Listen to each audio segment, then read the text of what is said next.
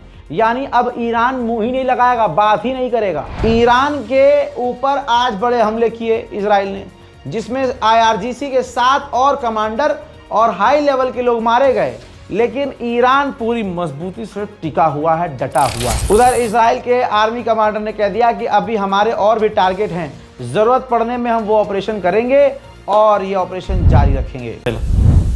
צריך לזכור, המערכה נמשכת, יש לנו עוד מטרות לתקוף ויעדים להשלים. אנחנו ממשיכים להגביר את קצב התקיפות שלנו בהתאם לתוכנית, ואנחנו ערוכים להמשיך ככל שידרש. במקביל, उधर ईरान ने कह दिया है कि ये जंग 6 महीने चलेगी और हमारी तैयारी अगले 6 महीने से क्या बहुत आगे तक के लिए पूरी तैयारी है। हालात ऐसे हैं कि जो विदेशी पत्रकार हैं उनको गिरफ्तार किया जा रहा है। क्यों? क्योंकि वो गोदी मीडिया नहीं है। इजराइल की जो नुकसान की तस्वीरें हैं वो ये ले रहे थे, और इजराइल का जो सैन्य अड्डा तबाह हुआ है, बहुत बड़ा नुकसान हुआ है, जिसे इजराइल ने कहा था कि दुनिया को नहीं दिखाना। पत्रकारों से मना किया था, भाई दिखाना नहीं, हमारा पिछवाड़ा फटा हुआ दुनिया को नज़र आ जाएगा, ये सारा भरम निकल जाएगा। लेकिन विदेशी पत्रकार थे भाई, वो गोदी मीडिया थे नहीं, उन्होंने रिकॉर्ड किया। तो इजराइल ने उन विदेशी पत्रकारों को गिरफ्तार कर लिया। देखिए,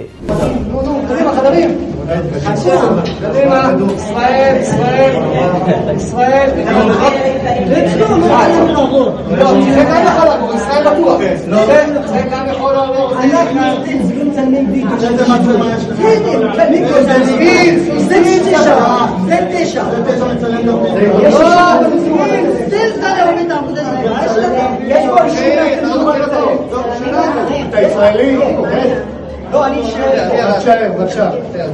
יש אישור מהצנזורה לצלם בעמותה. עוד מעט יגיע כאן המפקד ויחליט מי הצנזורה. חבר'ה, כל מי שעיתונות ישראלית יכול לבוא.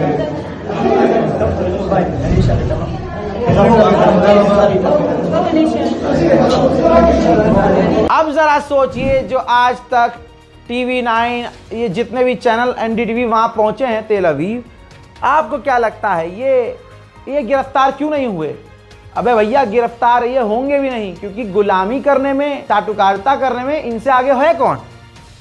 ये गिरफ्तार नहीं होंगे क्योंकि इजराइल जो कहेगा ये वही दिखाएंगे। चाइना का जो विदेश मंत्रालय है आधिकारिक तौर पर एक स्टेटमेंट जारी किया है, ऑफिशियली कहा है कि अमेरिका ने जो हमला किया है ये बहुत खतरनाक है, बहुत गलत है।